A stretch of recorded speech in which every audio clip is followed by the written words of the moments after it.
जननीं शारदां देवीं रामकृष्णं जगद्गुरुं पादपद्मे त्वयोश्रित्वा प्रणमामि মুহুর্মুহু।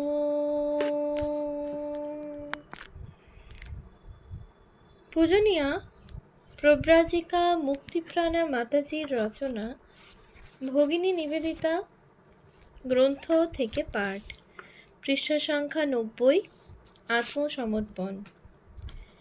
নিবেদিতা বুঝিলেন, ভারতের প্রকৃত সেবায় আত্মনিয়োগ করিতে হইলে প্রথমেই বিদেশী সংস্কারগুলিকে নির্বাসন দিতে হইবে, আর ইহা সম্ভব হইতে পারে শুধু দৃষ্টিভঙ্গির আমূল পরিবর্তনের ফলে।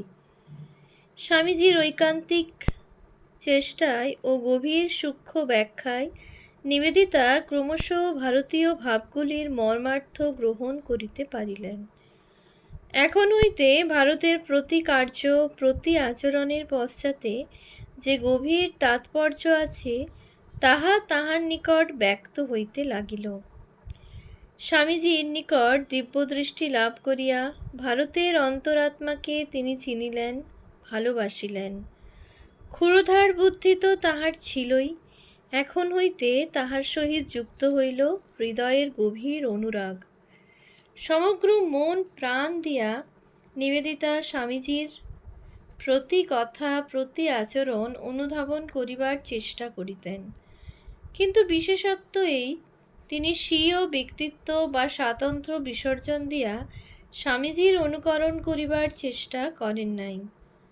তাহার জীবন ও দৃষ্টিভঙ্গির উপর স্বামীজি এক নূতন আলোকপাত করিয়াছিলেন। সমগ্র চিন্তাধারার এক বিপুল পরিবর্তন ঘটিয়াছিল, আর ভারতের প্রতি তাহার ভালোবাসা ও একাত্মবোধ এমন করিয়া হইয়াছিল যে আমাদের শব্দটি তাহার মুখে নিতান্ত স্বাভাবিকভাবে উচ্চারিত হইত। নিবেদিতা ছিলেন স্বামী বিবেকানন্দের উপযুক্ত শিষ্যা। যেমন করিয়া স্বামী বিবেকানন্দের প্রবল ব্যক্তিত্ব অক্ষুণ্ণ রাখিয়া শ্রীরামকৃষ্ণ তাহাকে রূপান্তরিত করিয়াছিলেন, ঠিক তেমনভাবে নিবেদিতার প্রবল ব্যক্তিত্ব কিছুমাত্র খর্ব না করিয়া তাহাকে রূপান্তরিত করিয়াছিলেন স্বামী বিবেকানন্দ। স্বামীজির সহিত সংঘর্ষের অবসানে নিবেদিতা আত্মস্থ হইলেন।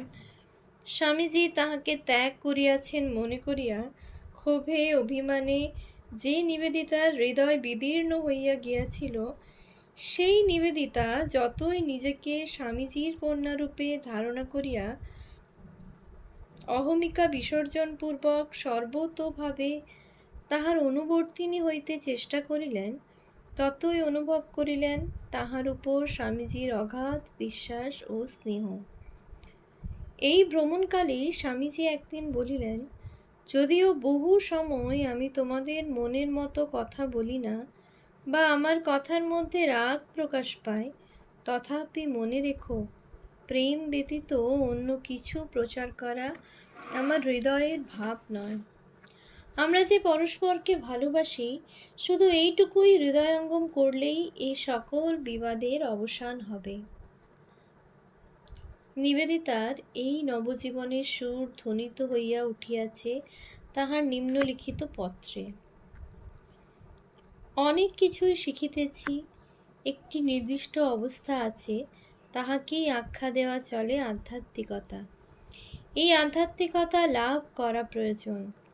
মানুষের ভালোবাসা লাভ করিবার জন্য হৃদয় যেমন আকুল হইয়া ওঠে, ঠিক তেমন করিয়া অন্তরাত্মা হাহাকার করে ভগবানকে লাভ করিবার জন্য। যাহা এতদিন ধরিয়া মহানুভবতা বা নিঃস্বার্থপরতা বলিয়া বোধ হইয়াছিল, প্রকৃত অহমিকা শূন্যতার অত্যগ্র শুভ্র জ্যোতির তুলনায় তাহা নিতান্তই হালকা ও অত্যন্ত শুষ্ক অবস্থা ব্যতীত কিছুই নহে। এই সবই আমি উপলব্ধি করিতে আরম্ভ করিয়াছি। আশ্চর্য! প্রাথমিক সত্যগুলি পরিষ্কার রূপে দেখিতে এত সময় লাগিল। আপাতত ইহার অধিক আর কিছু বুঝিতে পারিতেছি না। মানুষের জীবন ও সম্পর্ক সম্বন্ধে আমার অতীত ধারণাগুলিকে এখনও সম্পূর্ণরূপে ঝাড়িয়া ফেলিতে পারি নাই, অথচ দেখিতেছি মহাপুরুষগণ সেগুলি উড়াইয়া দিবার জন্য প্রাণপণ চেষ্টা করেন। আর তাহারা কি একেবারে ভ্রান্ত হইতে পারেন? বর্তমানে আমি কেবল অন্ধকারেই হাতড়াইতেছি, এখানে ওখানে জিজ্ঞাসা করিতেছি ও প্রমাণ খুঁজিতেছি। আশা করি একদিন প্রত্যক্ষ জ্ঞান লাভ করিব, আর সত্যের উপর প্রতিষ্ঠিত হইয়া দৃঢ় প্রত্যয়ের সহিত তাহা অপরকে দান করিতেও পারিব। একটা ব্যাপার অত্যন্ত পরিষ্কার হইয়া গিয়াছে, শরীর এবং আত্মা সম্পূর্ণ বিভিন্ন। নিজেকে এত সুখী মনে হইতেছে যে ভাষায় প্রকাশ করা সম্ভব নহে। নিবেদিতা 6/6/98 এর পত্র। 5ই জুন স্বামীজি প্রত্যাবর্তন করিলেন। নিবেদিতা প্রভৃতি যে বাংলায় অবস্থান করিতেন, তাহার প্রাঙ্গণে বসিয়া কিছুক্ষণ কথা বলিলেন। গুডউইনের মৃত্যু সংবাদ তখনও স্বামীজিকে দেওয়া হয় নাই, কিন্তু ইতিমধ্যে পওহারী বাবার নিজ দেহ দ্বারা যজ্ঞে পূর্ণাহুতি দানের সংবাদ তাহাকে বিষাদমগ্ন করিয়াছিল। পরদিন অতি প্রত্যুষে স্বামীজি নিবেদিতাদের বাংলায় আসিলেন। গুডউইনের মৃত্যু সংবাদ পূর্ব রাত্রে পাইয়াছেন। প্রথম কয়েক ঘণ্টা তিনি অটল রহিলেন এবং ক্রমাগত ত্যাগের প্রসঙ্গ করিলেন। ত্যাগ, ত্যাগ, ত্যাগ। স্বামীজির কথায় ত্যাগের মহান আদর্শ যেন জীবন্ত হইয়া নিবেদিতার হৃদয়ে চিরদিনের মতো মুদ্রিত হইয়া গেল। বিশ্বস্ত শিষ্যের মৃত্যু যে স্বামীজিকে বিশেষ বিচলিত করিয়াছে, তাহা শীঘ্রই বোঝা গেল। আলমোড়া পরিত্যাগের জন্য তিনি অধীর হইয়া উঠিলেন। নিবেদিতাও বিশেষ আঘাত পাইয়াছিলেন। আশ্চর্য, গুডউইন যে সময় মর্তলোক ত্যাগ করিয়া জ্যোতির্ময় ধামে প্রস্থান করিতেছিলেন, নিবেদিতা প্রভৃতি তখন একত্র বসিয়া টেনিসনের ইন মেমোরিয়াম নামক শোকগীতি কাব্য পড়িতেছিলেন। কোনো অজ্ঞাত কারণে তাহাদের হৃদয়ে বিষাদের ছায়া পড়িয়াছিল। ভারতে গুডউইনের সহিত পাশ্চাত্য শিষ্যগণের মধ্যে নিবেদিতারই শেষ সাক্ষাৎ।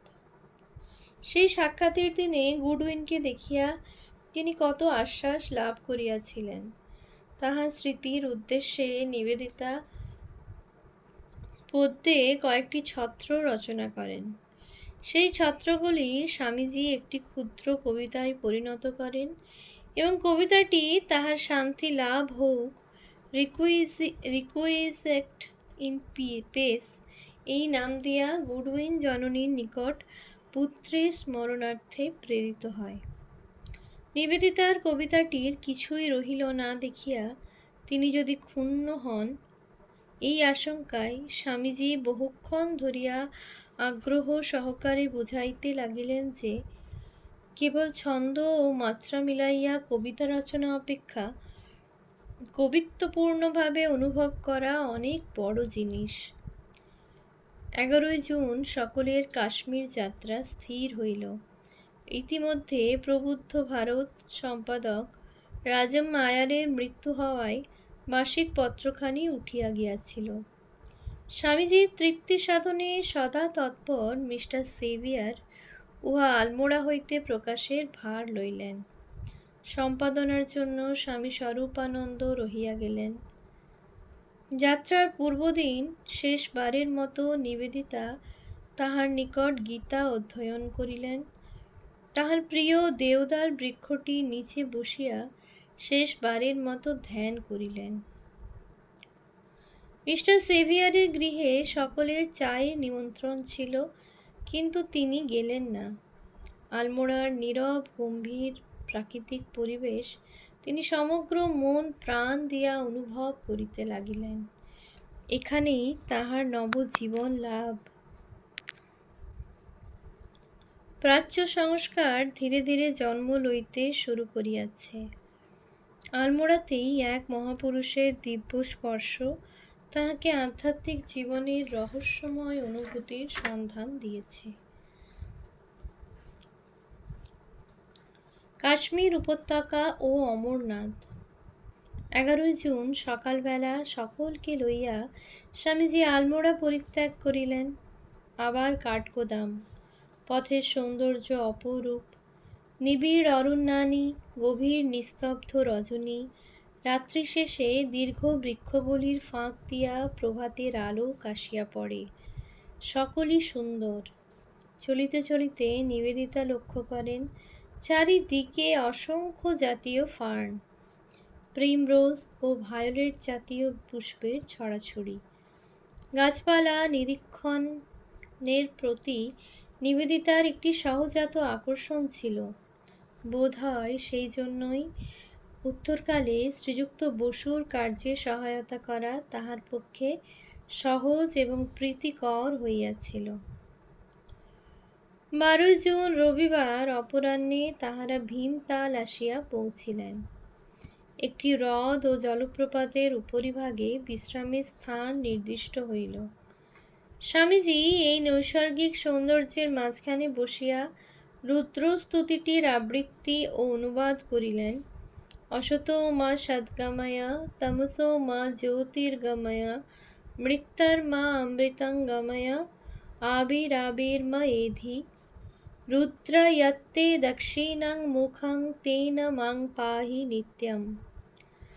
আবিরাবির্মা এধি এই অংশের অনুবাদ করিতে গিয়া স্বামীজি বহুক্ষণ ইতস্তত করিয়াছিলেন। ইংরেজি ভাষায় এই গাম্ভীর্যপূর্ণ স্বল্পাক্ষর বাক্যের প্রকৃত অর্থ বোধ হওয়া কঠিন, কিন্তু তাহার অনুবাদ পরে নিবেদিতার নিকট যথার্থ তত্ত্ব উদ্ঘাটিত করিয়াছিল। হে রুদ্র, তুমি কেবল নিজের নিকটেই প্রকাশিত আছো, তুমি আমাদের নিকটেও আত্মপ্রকাশ করো। ওই দিন স্বামীজি ত্রিসুপর্ণ মন্ত্রটির কয়েক পংক্তি আবৃত্তি করেন এবং পরিশেষে সুরদাসের যে সঙ্গীত প্রভু মেরো অবগুণ চিত না ধরো ইত্যাদি তিনি খেতড়ির রাজার সভায় নর্তকীর নিকট শুনিয়াছিলেন, সেইটিও গাহিয়াছিলেন। বহু সময় তাহারা অশ্বপৃষ্ঠে চলিতেন, রাত্রিকালে আশ্রয় গ্রহণ করিতেন ডাক বাংলায়। ক্রমে পাইন ও দেওদার বৃক্ষরাজি পশ্চাতে পড়িয়া রহিল। চারিদিকে কেবল নানা জাতীয় ফার্ন। রেলযোগে তরাই অঞ্চল অতিক্রমকালে স্বামীজি সকলকে স্মরণ করাইয়া দিলেন, ইহাই ভগবান বুদ্ধের পবিত্র জন্মভূমি।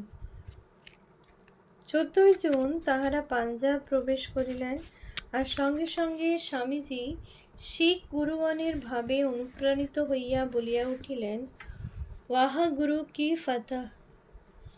প্রত্যেকটি স্থান স্বামীজির অপূর্ব বর্ণনা ভঙ্গির গুণে ঐতিহাসিক সত্যরূপে তাহার শিষ্যগণের নিকট সজীব হইয়া উঠিল।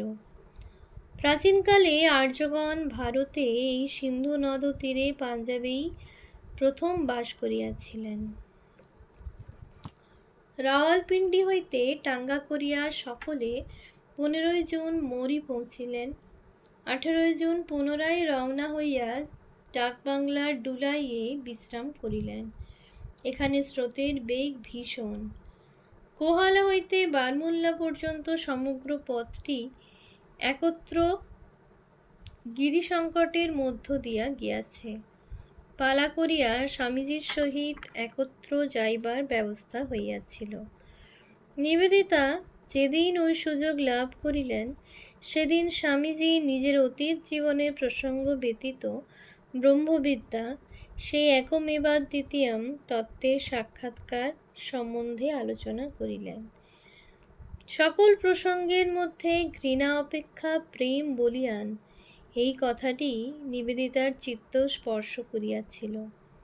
পথে একদল পাদচারীর সহিত দেখা হইলে স্বামীজি প্রথমে তাহাদের কৃচ্ছানুরাগ দর্শনে কঠোর তপস্যাকে বর্বরতা বলিয়া তীব্র সমালোচনা করিলেন, কিন্তু পরক্ষণেই ইহার অন্তরালে যে আদর্শ বিরাজ করিতেছে, যাহার জন্য এইরূপ ক্রোশের পর ক্রোশ তাহারা অতিবাহন করে, তাহা মনে পড়িবা মাত্র তিনি বলিলেন, এই রকম বর্বরতা না থাকিলে বিলাসিতা মানুষের সব মনুষ্যত্ব হরণ করত।